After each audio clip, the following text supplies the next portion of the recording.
नमस्कार दोस्तों। स्वागत है आपका मेरे इस YouTube channel Annapurna journey of life पर। दोस्तों, आज हम बात करने वाले हैं भारत के एक बहुत ही महत्वपूर्ण नदी ब्रह्मपुत्र के बारे में। यह सिर्फ एक नदी नहीं बल्कि पूरे उत्तर पूर्वी भारत के जीवन का एक अहम हिस्सा है। इस वीडियो में हम इस नदी के जन्मस्थल, प्रवाह पथ, संयुक्त नदी प्रणाली और इसकी उपनदियों के बारे में जानेंगे। चलिए शुरू करते हैं। और अगर ये मेरा वीडियो अच्छा लगे तो लाइक शेयर सब्सक्राइब करना ना भूलें। तो चलिए हम स्टार्ट करते हैं। सबसे पहले तो इसका इंट्रोडक्शन। ब्रह्मपुत्र नदी का उद्गम तिब्बत के अंगसी ग्लेशियर से होता है। यहाँ इसे सांगपो के नाम से जाना जाता है।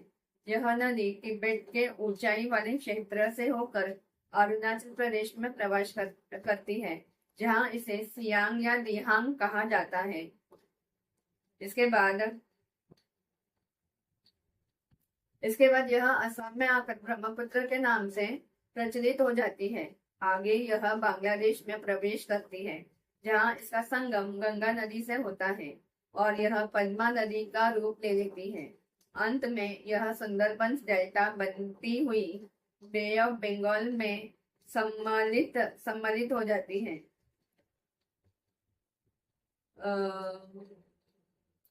यह नदी दुनिया के सबसे छोटी नदियों में से एक है और मानसून के दौरान यहाँ बाढ़ आना एक आम बात है। यह एक एकलौती ऐसी नदी है जो पुरुषवाचक नाम धारण करती है, जबकि ज्यादा नदियों के नाम स्त्रीलिंग में होता है। जैसे गोदावरी हो गया, कृष्णा हो गया, गंगा हो गया, यमुना हो गया, वो सारे हमें कावेरी हो गई। फिर ये सारे स्त्रीलिंग नाम ही हैं। सिर्फ ये एक ऐसा नाम है जो पुरुषवाचक नाम में आता है। अभी हम उसके उपनदियों के बारे में जानेंगे दोस्तों।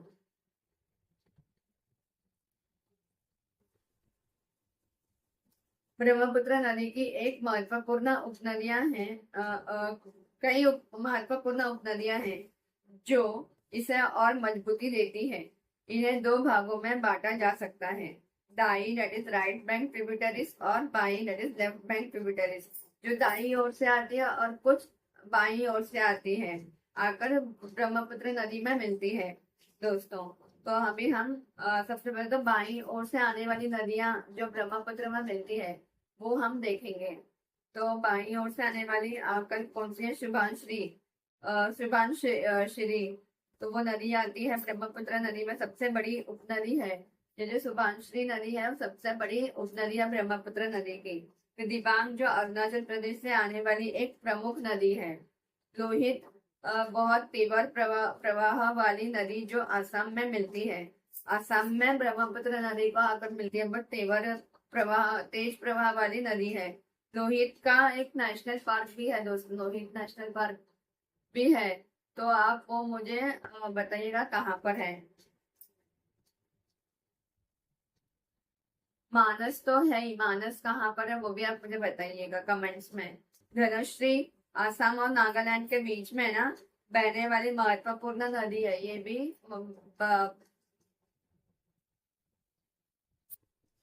ओके। फिर आसाम और नागालैंड के बीच में बहती है। फिर दाई that is right bank tributaries, दाई नदियां राइट बैंक ट्रिब्यूटरीज देखेंगे। केमांग है अरुणाचल प्रदेश की एक महत्वपूर्ण उपनदी है।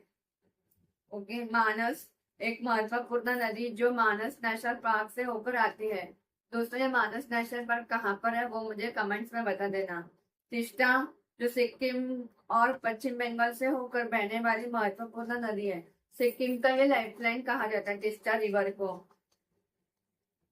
जल ढाका पश्चिम बंगाल की एक और उपनदी है। ब्रह्मपुत्र सिर्फ एक नदी नहीं बल्कि करोड़ों लोगों की जीविका और एक महत्वपूर्ण स्रोत भी है। यह खेती जल विद्युत उत्पादन और पर्यटन के लिए अत्यंत उपयोगी है।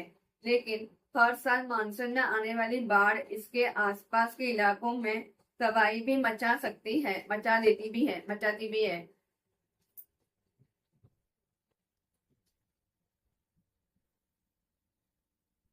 फिर मानस रिवर जो मैंने आपको अभी बताया ना दोस्तों, वो है ना भूटान का सबसे बड़ा नदी है।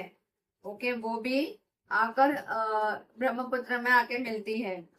और उसके 3 उपनदियां भी हैं।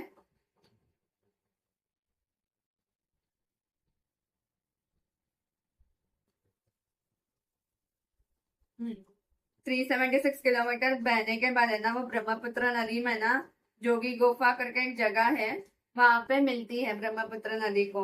और है ना ये इसका जो वैली है ना, is river valley home to the royal Manas national park है। रॉयल मानस नेशनल पार्क कहते हैं, नेशनल पार्क है, इन भूटान में है। Okay, and the continuous Manas wildlife sanctuary है, इंडिया में है।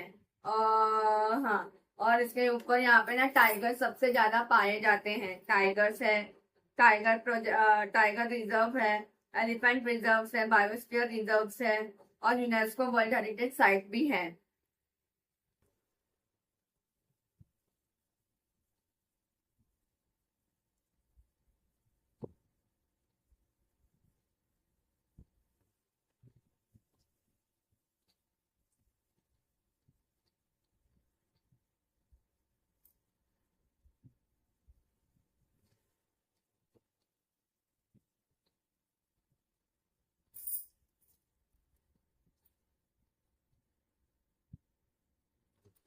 हाँ, और ब्रह्मपुत्र नदी का जो है ना दोस्तों, वो तीन देश इसका पानी इस्तेमाल करते हैं।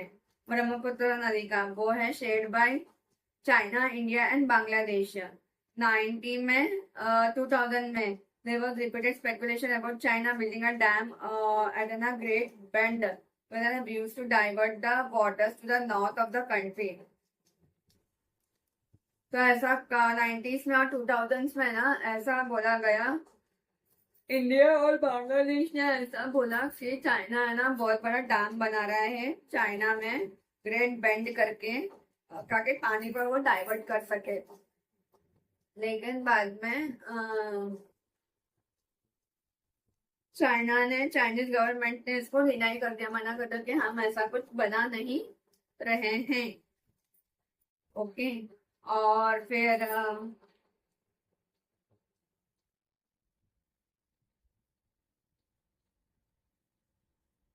ये नदी है ना अरुणाचल प्रदेश से ना असम में आकर है ना यूटर्न लेती है। दिहांग नदी है ना, दिबांग नदी को आके मिलती है Lohit river. Dibang Dihang meets Dibang river and Lohit river at the head of the Assam valley. Assam valley के वहां पर है ना ऊपरी घाटी जो होता है ना असम का, वहां पे आके मिलती है। और then flows the south west from Assam valley, फिर वापस साउथ वेस्ट की तरफ जाती है। Where it is known as Brahmaputra. South west जाने के बाद दक्षिण पश्चिम जाने के बाद उसे वहां पे ब्रह्मपुत्र कहा जाता है। फिर उसके बाद वो और वो ना असम में ना बहुत बड़ा स्ट्रीम बन जाती है, और फिर उसके बाद बांग्लादेश में एंटर करती है। बांग्लादेश में एंटर करने के बाद बांग्लादेश में जो है ना तिस्ता रिवर है ना ब्रह्मपुत्र जॉइंट, हाँ बांग्लादेश में, हाँ फिर बांग्लादेश में है ना ब्रह्मपुत्र नदी है ना तिस्ता नदी को ज्वाइन करती मिलती है, जो उसका सबसे बड़ा ट्रिब्यूटरी है। और तिस्ता रिवर है ना ब्रह्मपुत्र को ना 2 भागों में बांट देती है, एक तो वेस्टर्न ब्रांच में और ईस्टर्न ब्रांच में। तो which contains the majority of the reverse flow continue जो है ना साउथ ऑफ जमुना तो है ना, इसको है ना दो भागों में बांटने के बाद है ना, जो वेस्टर्न ब्रांच है ना, जो पश्चिमी भाग है, ओके, वहां पर है ना ये जमुना नदी है ना मर्ज होती है लोअर गंगास को, एंड उसको हम कहते हैं पद्मा नदी। ओके, जमुना वहां से आती है और यहाँ से पद्मा आती है, तो पद्मा लोअर गंगा से यहाँ पे हम पद्मा बोलते हैं बांग्लादेश में। तो वो दोनों मिलकर दोनों मिलते हैं।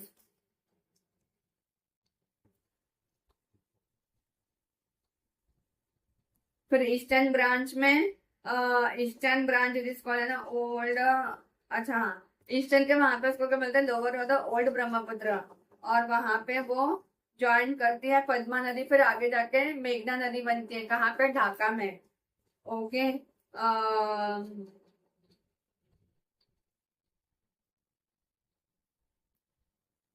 मेघना नदी बनने के बाद ढाका में तो पद्मा एंड मेघना कन्वर्ज नियर चंदपुर, चंदपुर के वहां पे ना दोनों का मिलन होता है, पद्मा और मेघना का।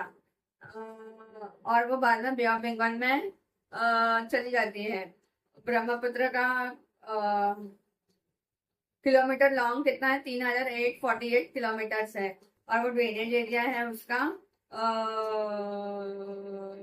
7,12,035 स्क्वायर किलोमीटर।